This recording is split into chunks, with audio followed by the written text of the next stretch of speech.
வணக்கம். நீதிமன்றத்தில் அவமானப்பட்ட மு.க. ஸ்டாலின் அவர்கள் வழக்கு தள்ளுபடி செய்யப்பட்டுள்ளது. நண்பர்களே, இந்த வீடியோவிற்கு ஒரே ஒரு லைக் மற்றும் சப்ஸ்கிரைப் பண்ணிருங்க. முதல்வர் விஜய் அவர்களுக்கு எதிராக பல்வேறு வழக்குகளை தொடர்ந்த திமுகவின் நிர்வாகிகள் தற்பொழுது ஆவணங்கள் எல்லாம் முறைகேடாக இருக்கிறது, செந்தில் பாலாஜி தான் குற்றவாளி, அவரை தேடுதல் பணியில் ஈடுபட வேண்டும் என்று நீதிமன்றம் தெரிவித்துள்ளது.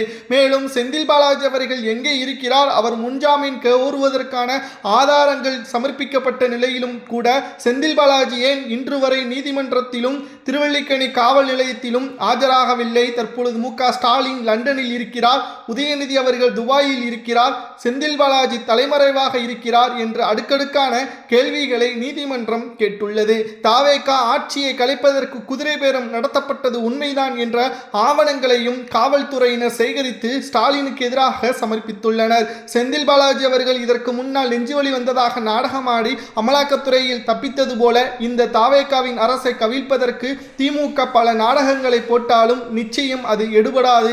செந்தில் பாலாஜி அவர்களை கைது செய்யும் வரைக்கும் நிச்சயம் தாவேகா பல்வேறு முயற்சிகளை மேற்கொண்டுதான் இருக்கும். கரூருக்கு செல்ல செந்தில் பாலாஜி அவர்கள் மாவட்டத்தில் கரூரில் நடைபெற்ற துயர சம்பவத்தில் முதல்வராக தற்பொழுது பொறுப்பில் இருக்கக்கூடிய விஜய் அவர்கள் செல்லக்கூடாது என்று பல்வேறு ஆவணங்களுடன் திமுக முதல்வர் விஜய் அவர்களுக்கு எதிராக ஆவணங்களை நீதிமன்றத்தில் சமர்ப்பித்தது.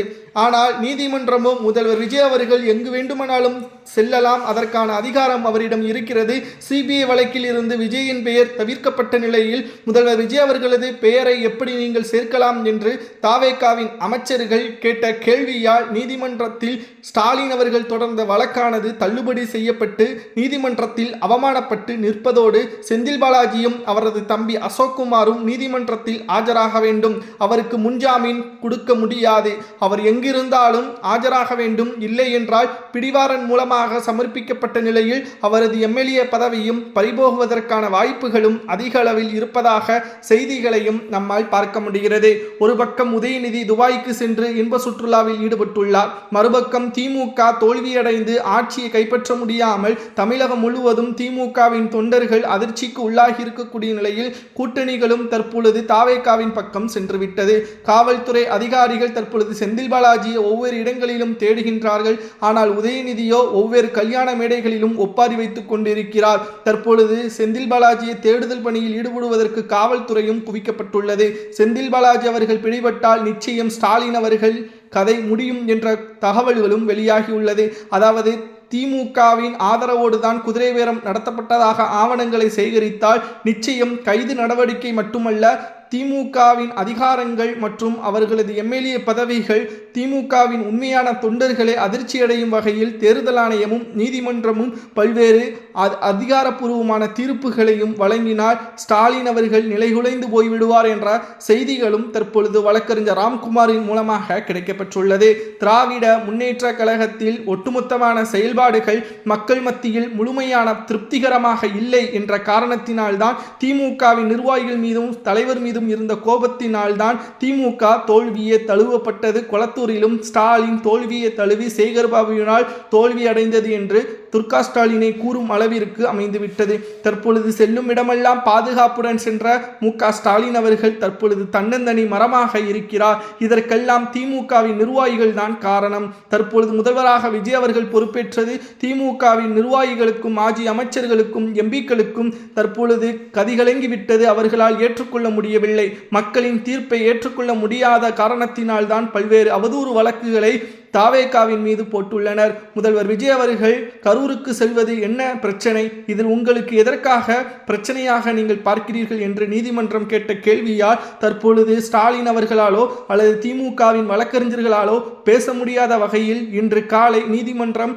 திமுக தொடர்ந்த வழக்கு, தாவேகாவிற்கு எதிராக திமுக தொடர்ந்த வழக்கு தள்ளுபடி செய்யப்பட்டதோடு திமுகவின் ஒட்டுமொத்தமான பிரச்சனைகள் அனைத்திற்கும் முற்றுப்புள்ளி வைக்கும் விதமாக செந்தில் பாலாஜி மற்றும் அசோக்குமாரின் ஒட்டுமொத்தமான ஆவணங்களையும் லஞ்ச ஒழிப்புத்துறை அதிகாரிகள் மற்றும் அமலாக்கத்துறை அதிகாரிகள் சேகரிக்கப்பட்ட ஆவணங்களை மீண்டும் விசாரணையில் தொடங்கலாம். இதனால் செந்தில் பாலாஜி அவர்கள் எங்குதான் தலைமறைவாக இருந்தாலும் அவரை கூண்டோடு கைது செய்வதற்கு பெற்றோரிடம் அனுமதியும் பெற்று லுக் அவுட் நோட்டீஸும் வீட்டிற்கு அனுப்பப்பட்டுள்ளனர். ஒரு பக்கம் செந்தில் பாலாஜி தலைமறைவு, மறுபக்கம் லண்டனில் ஸ்டாலின், மறுபக்கம் துபாயில் இன்ப சுற்றுலா என்று திமுகவின் 75 ஆண்டுகால பாரம்பரியமான கட்சி தற்பொழுது 2 ஆண்டுகள் உருவான தாவேகாவை பார்த்து நடுங்குகிறது என்றால் நிச்சயம் திமுகவின் நிலைமை மிக மிக மோசமாக மாறிவிட்டது என்பதுதான் தற்பொழுது சமூக வலைதளங்களில் கூறப்படுகிறது. தாவேகாவின் எம்எல்ஏவிடம் சுமார் 180 கோடி 10 எம்எல்ஏக்களிடம் பேரம் பேசி தாவேகாவின் ஆட்சியை கலைப்பதற்கு திமுகவின் ஒட்டுமொத்தமான கரூர் கும்பல் போட்ட திட்டத்தில் தோல்வியடைந்ததன் காரணமாக செந்தில் பாலாஜி அவர்கள் சிக்கிக்கொண்டதன் காரணமாக தலைமறைவாக இருக்கக்கூடிய திமுகவின் நிர்வாகிகள் மற்றும் தலைவர்கள் வாய் திறக்காமல் இருப்பது ஏன்?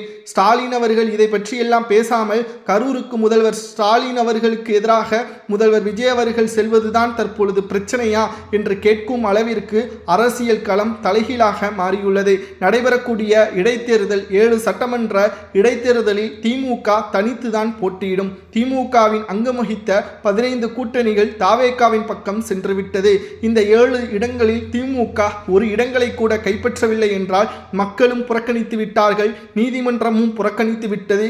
இனி 75 ஆண்டுகள் பாரம்பரியமான கட்சி என்று திமுகவால் கூற முடியாத அளவிற்கு மக்கள் திமுக வேண்டாம் என்றும் தமிழ்நாட்டிலிருந்து தாவி திமுகவை அகற்றுவதற்கான ஏற்பாடுகளை செய்துவிட்டதாகவும் செய்திகளையும் நம்மால் பார்க்க முடிகிறது.